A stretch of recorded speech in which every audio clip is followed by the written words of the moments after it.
Interest rates continue to rise, but prices are not dropping nearly enough to offset those rising rates.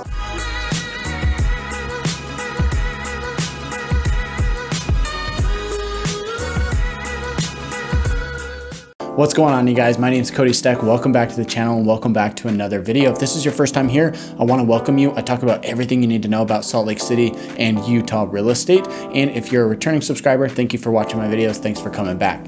In this one, we're going to talk a little bit about what's going on with interest rates, what's going on with your purchasing power if you're a potential buyer in this market, and what's actually happening to the prices that we're seeing and how they're actually adjusting to those rising interest rates. Now, the thing that's important to note here is that when people go out and purchase a home, I'd say probably 70 to 80% of people actually end up getting a loan on that home. There's a lot of people who pay cash, but then they're going to end up refinancing out of that after making that purchase. So for most homes, they're going to have a mortgage on it, and therefore the interest rate is going to play a very large part in what prices actually do in the market. Now, for the same exact reason why we saw home prices go absolutely crazy when interest rates came down at the beginning of the COVID pandemic, this is another reason why now that interest rates are going up, we're starting to see those prices come down. However, they're not in exact conjunction with each other, where if prices go up this much, interest rates come down, or vice versa, right? Let's say interest rates go up, prices are not going to come down nearly enough to match that. So I'm going to give you a little bit of information here, a little bit of data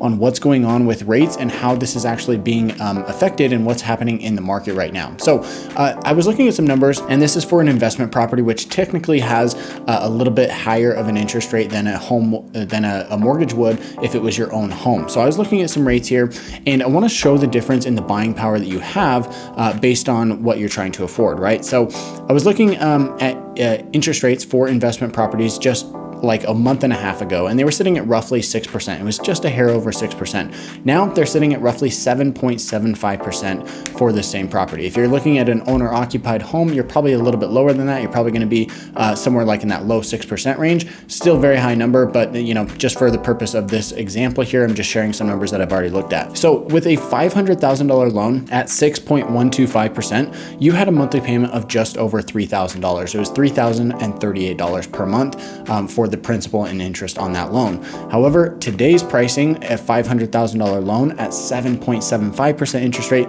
your monthly payment is going to be $3,582. This is over a $500 difference just per month, just from that higher interest rate. If you wanted to keep your payment at the same amount with that, let's say you're trying to keep your payment around that $3,000 a month mark, your loan amount would have to come down to $424,000, which means a 15.2% decrease in purchasing power in just the last 2 months. Your loan amount would have to come down that 15% in order to have the same monthly payment at that new higher interest rate. So in just the last 2 months, we saw purchasing power decrease by 15.2%. However, if we look over the last 6 months, we actually saw purchasing power decrease by 27% over the last 6 months or so. If we look at what interest rates were for an investment property, again, this is going to be relative to buying a home or getting a loan on a home that you're going to occupy, but the numbers here are still the same. So if we look back 6 months ago, interest rates for investment properties were sitting at roughly 4.75%, which means that you would have a payment of $2,608 a month if you took out a loan of $500,000.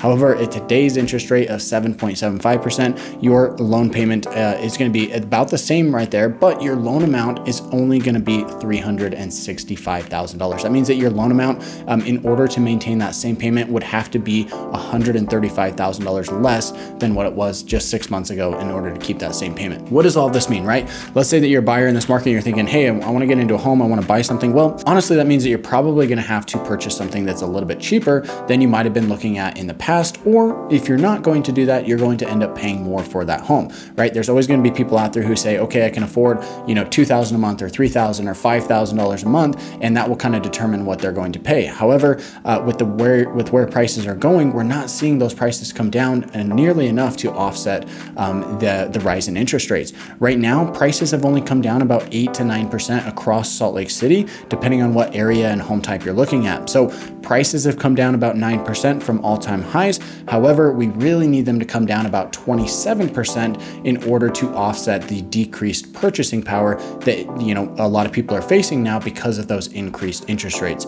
Now, that's a pretty big difference, right? We're come down, let's say 9%, but we still need to come down 27%. That means we're only a third of the way there. However, I don't think we're going to come down all that way. I do think that we're going to see an acceleration in prices dropping going into the next couple of months because interest rates have gone up, you know, 1.75 to 2% in just the last 2 months, which is absolutely crazy to think about. This is going to accelerate the amount of people who fall out of the home market and are not going to be purchasing homes. You know, I actually had 2 of my own personal listings that I had people say, yeah, we're going to submit an offer. And then it came down to it. They figured out what their payment was going to be for that offer with today's rates. And they both said, you know what, never mind, we're dropping out of the market. And unfortunately, we did not get offers on those properties. So that's something that we are experiencing right now. And I think it's something that we're going to continue to experience into the coming months.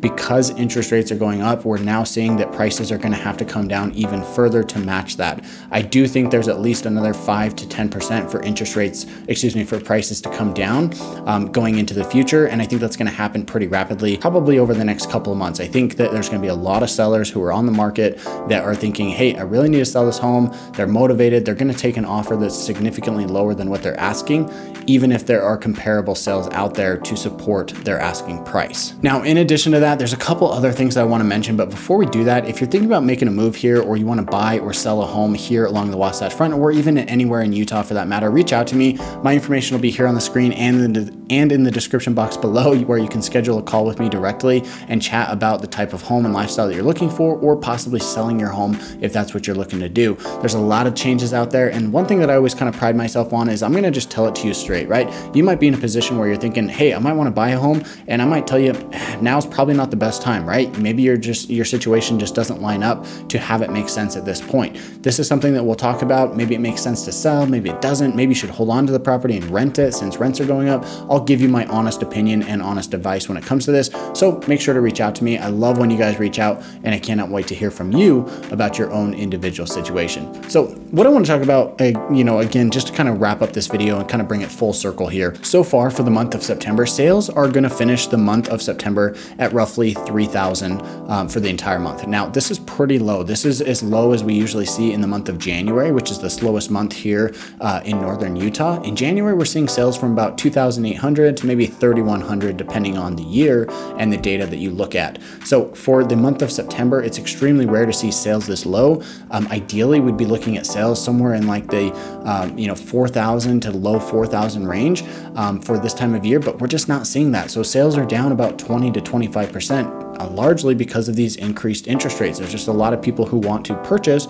but they don't want to pay the crazy high payment that they now have with that higher interest rate. So there's a lot of interesting information coming out. If you want to stay up to date on what's happening in the northern Utah real estate market, make sure to subscribe to the channel. Make sure to sign up for our newsletter. There's a link for that down in the description box below. And also make sure to reach out to me if you have buying needs or you're thinking about selling. Reach out to me. My information's in the description box and it's here on the screen. Thanks so much for watching in this video. We'll catch you in the next one.